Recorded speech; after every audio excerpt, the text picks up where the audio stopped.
नमस्कार, मैं डॉक्टर रेखा मिश्रा, बाबा गंगादास राजकीय महिला महाविद्यालय शाहपुरा से। आज हम हिंदी साहित्य एमए उत्तरार्ध के प्राचीन एवं निर्गुण काव्य प्रश्न पत्र से जायसी के पद्मावत से लिए गए सिंगल द्वीप वर्णन खंड के पद की व्याख्या कर रहे हैं।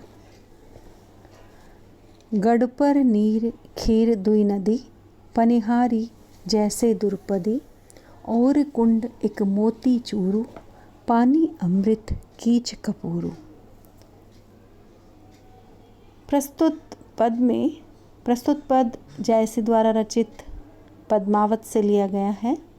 राजा रतन सेन राजकुमारी पद्मावती को ढूंढते हुए सिंगलगढ़ पहुंचते हैं। वहाँ सिंगल द्वीप में पहुंचकर वहाँ उसकी अनुपम सौंदर्य को, अनुपम छटा को देखकर वहाँ उस गढ़ के वर्णन में यहाँ एक हठयोग साधना से प्रेरित पद में वर्णन किया गया है कि सिंगलगढ़ में दो नदियाँ हैं जिनके नाम नीर और क्षीर है। नीर पानी, क्षीर दूध। ये भी हो सकता है कि नीर दूध जैसी और पानी जैसी दो नदियाँ वहाँ बह रही हैं।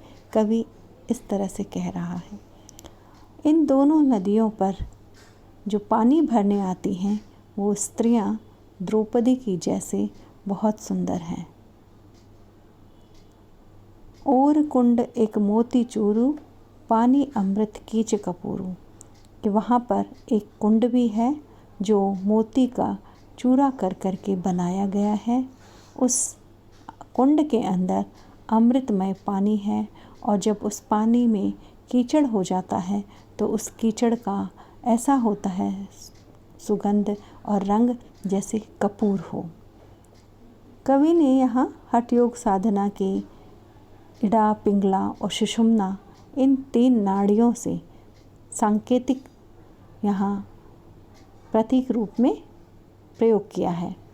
खीर नीर दुई नदी यानी इड़ा और पिंगला, और जो मोती के चूर्ण से बना हुआ कुंड है वह सुषुम्ना नाड़ी जो कुंड के रूप में वहाँ बनी हुई है।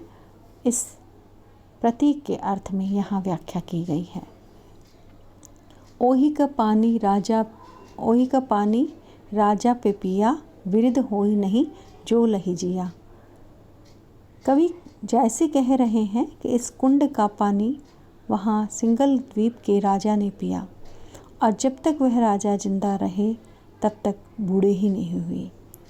यानी सुषुम्ना से जब कुंडलिनी जागृत होकर सहस्त्रसार तक पहुँचती है तो आयु ठहर जाती है, ऐसा हठयोग साधना में माना जाता है।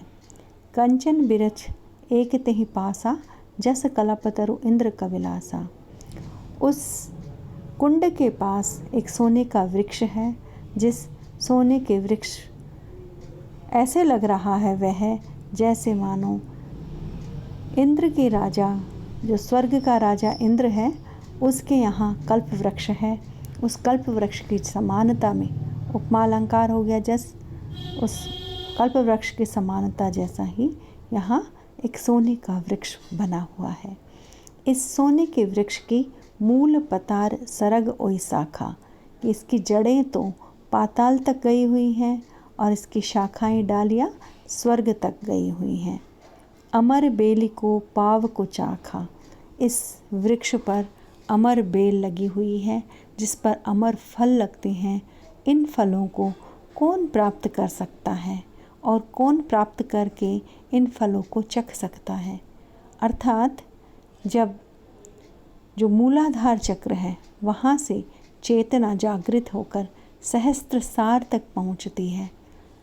इस अमृत फल को कोई बिरला ही प्राप्त कर सकता है, इसका स्वाद कोई बिरला ही चख सकता है। इसलिए कवि ने यहाँ प्रश्न उठाया है कि हर कोई इसे नहीं प्राप्त कर सकता। चांद पात ओ फूल तराई, होई उजियार नगर जहताई। इस सोने के वृक्ष के पत्ते तो चंद्रमा हैं और इसके फूल तारागण हैं। और जहाँ तक यह सिंगल गढ़ बना हुआ है, यह नगर बना हुआ है, जहाँ तक वहाँ तक इस वृक्ष से उजियाला होता है। वह फल पावे तप करि कोई, बिरध खाई तो जोवन होई। कि इस अमृत फल को कोई जो तपस्या करता है वही प्राप्त कर सकता है और वही इसे खा सकता है। और जो खा लेता है वह वृद्ध भी युवावस्था को प्राप्त हो जाता है।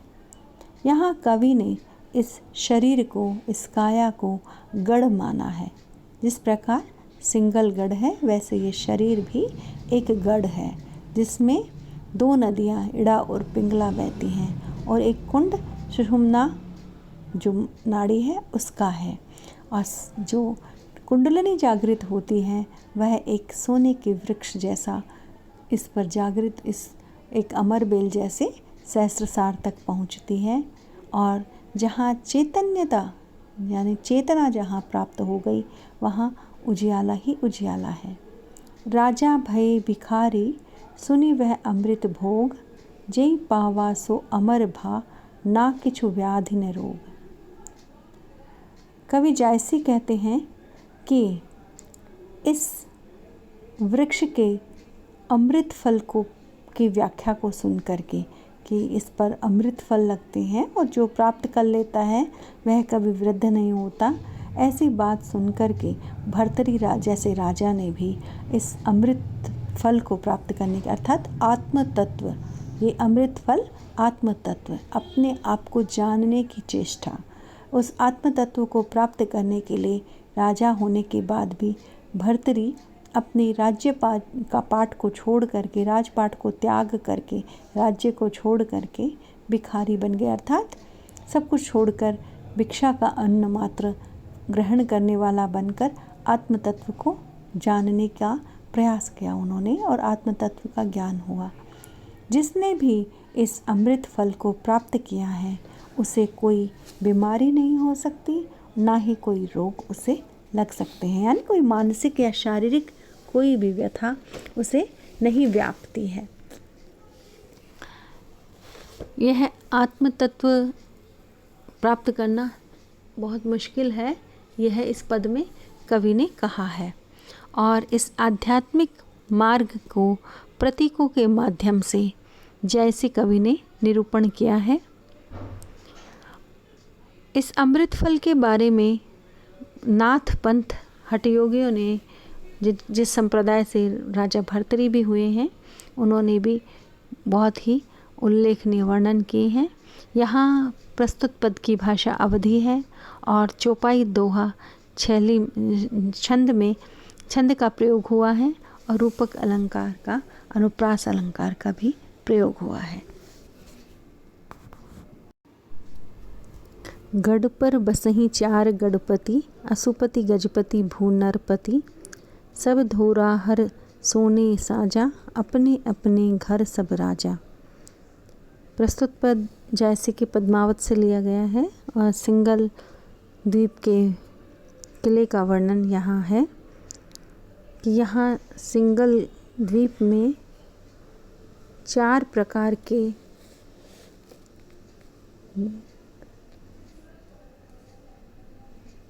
गढ़पति, अश्वपति और हाथियों के मालिक और राजा ये निवास करते हैं। सब राजा अपने अपने महलों में रहते हैं और वो सारे महल सोने से सजे हुए हैं और हर व्यक्ति अपने अपने घर का स्वयं राजा है। रूपवंत धनवंत सभागे, परस पखान पोरि तिन लागे। कि सारे राजा रूपवान हैं, धनवान हैं और सौभाग्यशाली हैं। इन राजाओं के जो महल हैं उनके दरवाजे पर, पोली पर पारस पत्थर लगे हुए हैं। भोग विलास सदा सब माना, दुख चिंता कोई जन्म न जाना। कि ये सारे राजाओं ने सभी तरह के सुख सुविधाएं, सब तरह के भोग विलास सब इन्हें प्राप्त होते रहते हैं। और इस जन्म में इन्होंने कभी ये नहीं जाना कि दुख और चिंता किस प्रकार की होती है। मंदिर मंदिर सबके चौपारी, बैठी कुंवर सब खेल ही सारी। इन हर महल में चौपालें बनी हुई हैं, जहाँ पर यहाँ छोटे राजकुंवर सबके सब बैठ कर के चौसर खेलते रहते हैं। पासा ढरई खेल भल होई, खड़ग दान सरि पूज न कोई। जब ये राजकुमार पासे ढालते हैं तो बहुत ही अच्छा खेल होता है। जब ये खेल में भी बहुत अच्छे हैं, कुशल हैं, उसी प्रकार तलवार चलाने में भी इनकी कोई समानता नहीं कर सकता। भाट बरनी कही कीर्ति भली, पावई हस्ती घोड़ सिंगली। इन राजाओं की प्रशंसाओं की वर्णन चारण भाट करते रहते हैं और अपने उस यशोगान के वर्णन के पुरस्कार के रूप में सिंघल द्वीप के हाथी और घोड़े प्राप्त करते हैं। मंदिर मंदिर फुलवारी, चौवा चंदन बास। निस्दिन रहे बसंत तह, छहों ऋतु 12 मास। यहाँ हर महल के अंदर फुलवारियाँ बनी हुई हैं और यहाँ चौवा चंदन इनकी बहुत ही सुगंध सब जगह व्याप्त रहती है। इस सिंगल द्वीप में रात दिन बसंत रहता है, 6 ऋतुओं में और 12 महीने में। कि यहाँ सिंगल द्वीप में 6 ऋतुओं में और 12 महीने में रात दिन बसंत ऋतु ही रहती है। हर समय बसंत ही बसंत छाया रहता है।